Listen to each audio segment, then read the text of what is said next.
1 million in our model is in 2031. Things happen faster in Bitcoin. We've had nation states attack Bitcoin. We've had nation states adopt Bitcoin. We have massive institutional and corporate adoption to this point. I'm front running my own model and saying, we'll hit it sooner than that, like this year, next year. Bitcoin bonds are launched in Russia. I think the whole sanctions thing didn't work out. It backfired. It backfired massively. And it caused a large wave of... What are you most excited about right now at this point in time?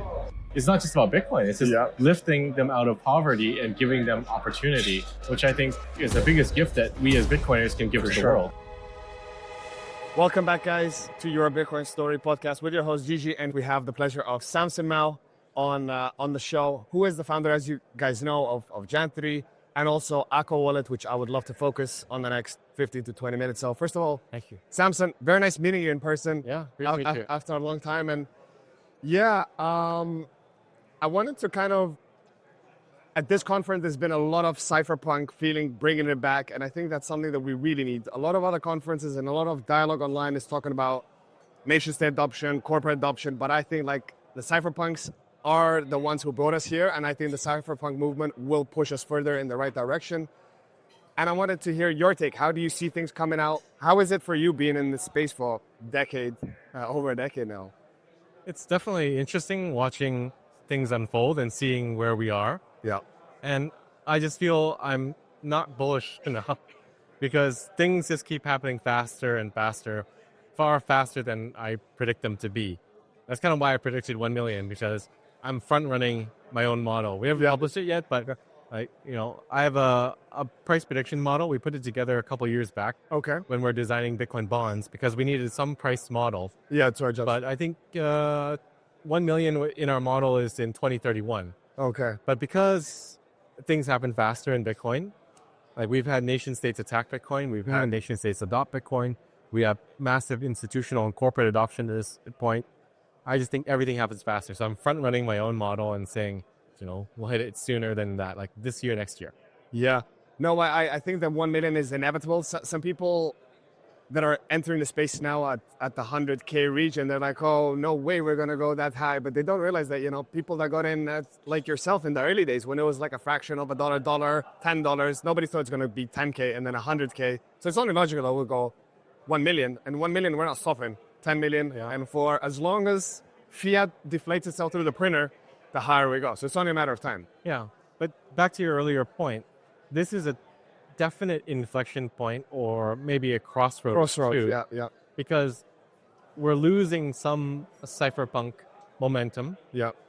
Or you can say we've been losing it all along because people are using custodial services and that's kind of the norm. Like even if you look at Bitcoin as a method of payment, what are people using? They're using custodial Lightning wallets. Yeah. So, we're using Bitcoin for payments. We're orange filling people. We're getting people to take Bitcoin. But what are we actually ending up with on the table? Custodial sats. You have custodial sats by and large, and then merchants that are just cashing out to dollars. Yeah, back to fiat. So there's many ways to slice and dice it. You can critique the current landscape and say, okay, the Bitcoin treasury companies are bad. We've lost our way. They're free to do what they want to do. Maybe we've lost our way even before that. Maybe, yeah. And this is kind of why we're building Aqua. We're building a way that you can have your own custody of your keys. It's liquid and Bitcoin, but still transact over Lightning. And I think that's a better model because, one, you have added privacy of going from liquid to Lightning. So the provider doesn't really know anything about you. Yeah. They're just swapping liquid, which has confidential transactions, to Lightning, which is also nice and private, versus a custodial solution that sees everything you're doing. Yeah. And even if you're using a Lightning wallet with the LSP behind it, the LSP sees everything you're doing. Correct. If you open the channel with them. Yeah. So we're trying to fix what we can fix. And of course, we like to think of ourselves as cypherpunks. So that's kind of the goal, to make Bitcoin usable by ordinary people. Yep. And that might sound weird coming from a group of guys trying to also orange fill countries, but true. We see it as a holistic thing. We can work on top down. Yep. We have the background, we have the profile, we have people like Prince Philip. Yeah, of course. That has that network and can open the doors through diplomatic channels. and also like a lot of collaborators with us, with our JAN3 network that can do that. So we do that because we can. Yeah. And someone has to do it, sorry for interrupting. Like, no one's really going, everybody's doing their citadels and stuff, so someone has to do it. But at the same time, we want to build a wallet that we would ourselves would want to use because it's private. Yeah. And it does a lot of interesting things. It provides utility, and use that to get people transacting in Bitcoin at the grassroots level. But at the same time, maybe taking more of the stablecoin users and bringing them to Bitcoin. Bridging them over. Yeah, because people are using stablecoins. Hugely. More than Bitcoin. Yes, more than Bitcoin. And we have to acknowledge that there is a market for people that want dollars. True. Digital dollars, like Tether. And we can engage with them and give them a Bitcoin wallet. So if you think about it, we've lost a lot of ground as Bitcoin wallet developers to the shitcoin wallets that offered stables from day one. Yep. So I think there are not that many Bitcoin wallets that offer stable coins. Blink, I believe, tried to do stable sats, but that's sort of like a derivative hedged on exchanges that is kind of artificially constructed and within their own network or ecosystem. But no other wallets are really embracing Tether, except for maybe Bull Bitcoin. I think us and Bull Bitcoin that take advantage of the fact that Tether issued natively on the Liquid chain. And Liquid is a Bitcoin sidechain. There's no token, no ICO. That's the beauty about. That's how I get people with USDT with the TRC and ERC. I'm like, guys. Yeah. And I've been, not because you're here in front of me, Samson, but honestly, for the last year, Aqua's my go-to wallet because it's so easy. Anyone that I get through and has this USDT and on their shit blockchain token, and they're like, oh, how much gas do I need? I'm like, no. You just send it here and there's no more gas. And it's, the frictionless pathing is a key because especially Latin America, which you guys focus on a lot, most people, they exchange in USDT. So it's not BTC. Yeah. So, as wallet developers, we can fight it and say, hey, you guys shouldn't use Tether. You guys shouldn't use stable coins. Or we do a nice tool to transition them through. Yeah, transition them through. So Aqua's design is Bitcoin price at the top. We start with priorities. Yeah, savings and then spending in layer 2s and stables. Yeah. So we're trying to bridge the gap and get some 400 odd million people that are familiar with and use stables into Bitcoin. But to do that, you have to take a step and be willing to plant your flag and say, we will support stables. Yeah. And not just, it's only a Bitcoin wallet and there's nothing else you can do. So the other things we have are integrations.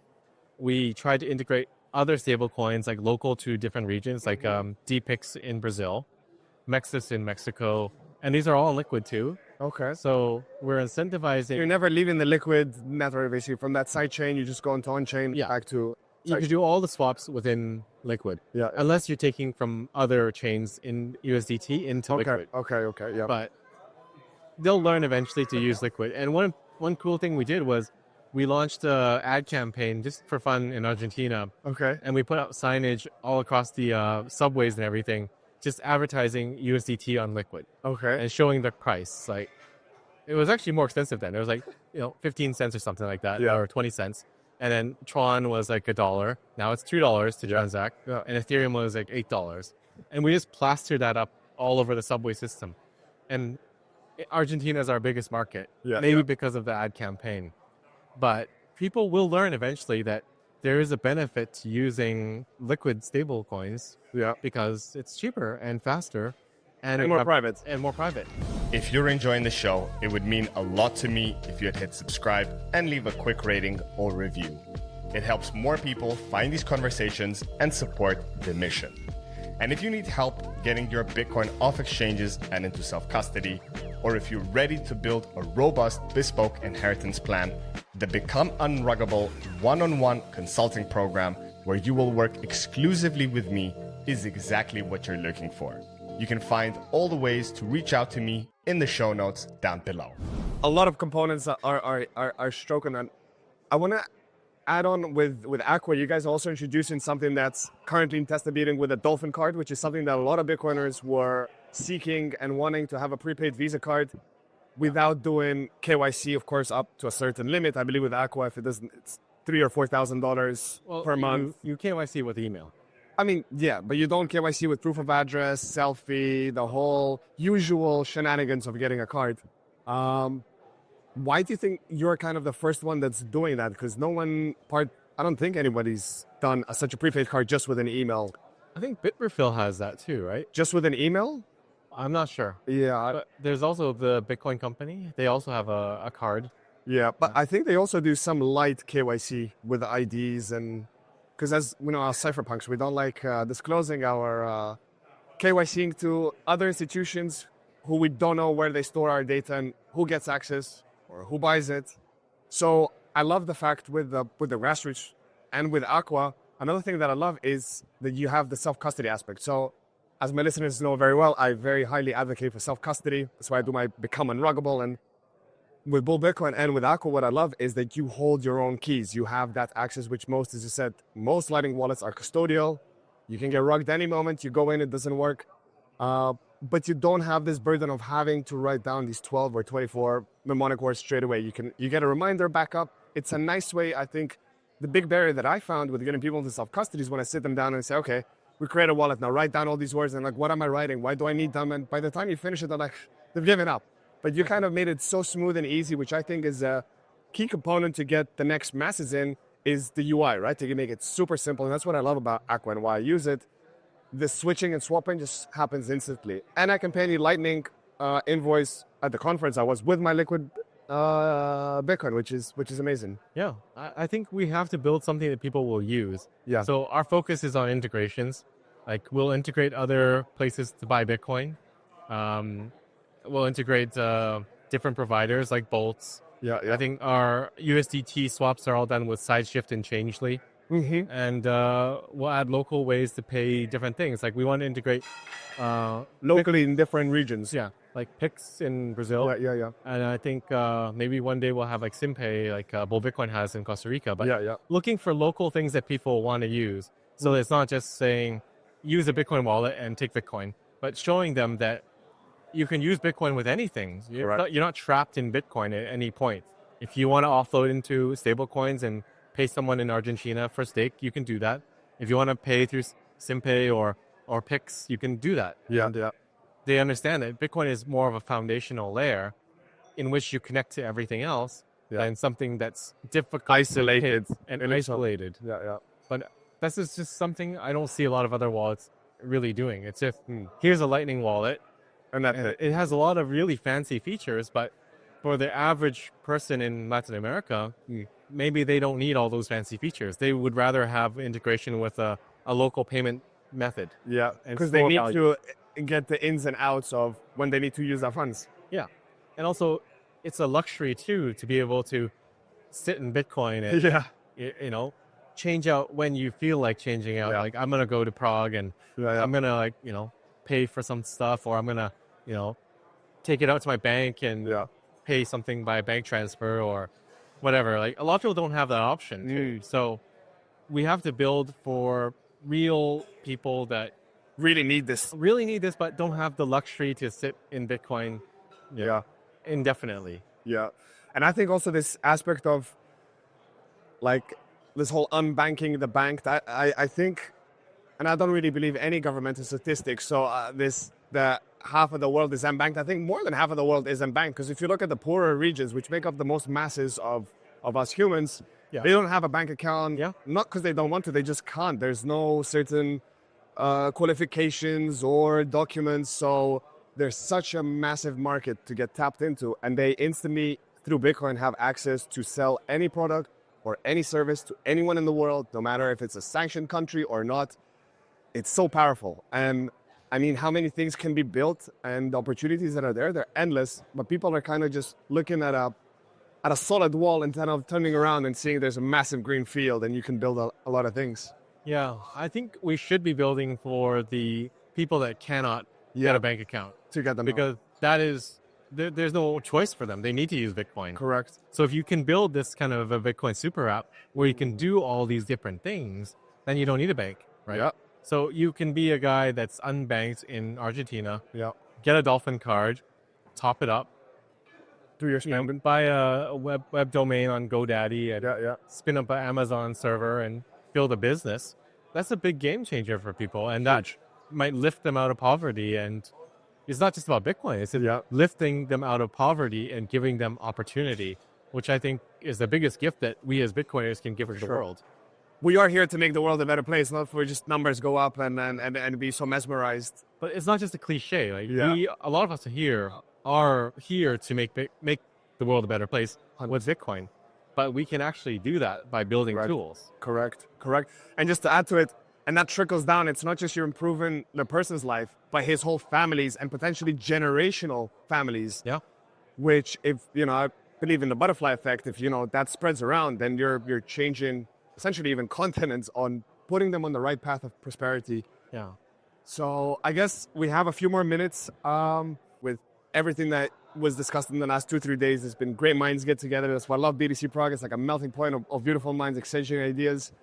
A lot of stuff in development, but what are you personally most excited about at this point in time? It's a difficult question because there's so much going on. So every day there's something new. Yesterday the news was Bitcoin bonds are launched in Russia. Oh, through one of their largest banks. Sberbank. Yeah. I'm based in St. Petersburg, Russia. Oh, really? Yeah. I was actually, if you have a few more minutes, I wanted to ask you, would the Russian market be potentially something that Aqua would also look into to tap into? Because they have their own banking system, right? It's called the Mir system. And I got very accustomed to it living there for a year and a half ago. And actually, I'm really shocked how much more advanced it is than the European one. Everything is QR codes. So I'm really hopeful on, once we get the SATS terminal in, to them going to a bakery, just scanning a QR, it's second nature. Like and the phone number, sending it to everyone. One difficulty I found though in Russia is that, maybe that's some feedback for you, but maybe I'll give it to your marketing team. There's no Russian language in Aqua. So I get everyone to download Aqua, but they don't really speak English. It's coming. Okay, great. Because there's no other wallet that I know of that has a Russian language in it. And that's the biggest barrier. I'm like, okay, guys, look at the arrows. Like, this is received, this is sent. But then when I go liquid, and they're like, wow, like, it's slow down, Gigi. Yeah. So, I wanted to ask you about Russia, because that's a huge untapped market of 175 million people that could, USDT to them is second nature. So most people that I speak to, they all transact in USDT, but on shitcoins. Yeah, I have a lot of friends in Russia, and the feedback. You have a new one, Samson. Thank you. So I think the whole sanctions thing didn't work out. It backfired. It backfired massively, and it caused a large wave of Tether and Bitcoin adoption, which is really good because everyone learned about Bitcoin. People that would not have otherwise learned about no Bitcoin, other options. They learned about Bitcoin. So definitely we want to let people use Aqua. I mean, Aqua is just software. You can download it from the App Store or get the APK, or it's open source, compile it yourself. So you can use it as you wish. And I think we are going to start translating. Our translations are from launch. We haven't updated them yet. So we actually need to clean up all localizations at this point. Got it. But we're trying to pair it with our big UI push. So we've redone and fixed the UI because we've been just focused on optimizing a lot of the swap functionality. Fine-tuning things in the background. Yeah, and the UI has gotten, de-evolved through programmer-implemented UI over time. So what we've done is we brought on a new head of products, Fred, and he's done a new user interface. We've been building that over the last 2 months, and hopefully we'll start rolling out big chunks of the UI now. Amazing. And we'll have many languages. Okay. But people love Aqua. Like, people came up to me here, a guy from Hungary, and he said, I want to do Hungarian. And we're like, sure. Yeah. So if anyone's watching and you want to help translate, reach out and we'll take your help. We'll gladly take your help. Amazing. I guess I interrupted you. What are you most excited about? You mentioned this Sberbank launching the Bitcoin bonds. Apart from that, any other things top of your mind? I know there's a lot of things happening, but if you could handpick anything else you're very excited about that's happening right now? Well, I'm interested in all the Bitcoin treasury companies. Just watching the vast... Observing what's happening. Just watching every day a new one coming up. Yeah. And then the existing ones saying, we're buying this much more. And I'm just watching that number being accumulated and just in awe that the price is not moving. But there's some paper Bitcoin going around, I guess. Maybe, but I don't think even with paper Bitcoin, it can keep the price down. It needs to move, and I'm just watching every day when it's going to do that big jump. When the Omega candle's coming in. Yes. I guess that's a nice one. Samson, I don't want to take any more of your time. It's been an absolute pleasure. Thank you so much for everything you're doing. Thank you for taking the time to come on the show and share it with our audience. Good luck with Aqua. Guys, as you heard it from Samson, if you need any help, you want to contribute, the team would be happy to hear from. So don't feel, where's the best way to send the listeners regarding Aqua to the website? I suppose. Let me think. So maybe BD for, if Aqua's on X is at Aqua Bitcoin, all one word. And then if you're interested to help translate, maybe email bd@jan3.com. And if you have nation state leads, coffee@jan3.com. Amazing. And your personal page, I guess X is the best place to send, or Noster? X. My X is Excelion, EXCELLION. But don't DM me because I get a lot of DMs. So They will be unread. contact Jan3. There's a contact form on jan3.com, and there are like 5 people watching that email. Perfect. Guys, thanks again for tuning in. Definitely, if you got some insights, do like, share, subscribe. It helps to get the mission and the signal out. Thank you for following the journey. We'll see you in the next one. Stay sovereign, live free, and see you in the next one.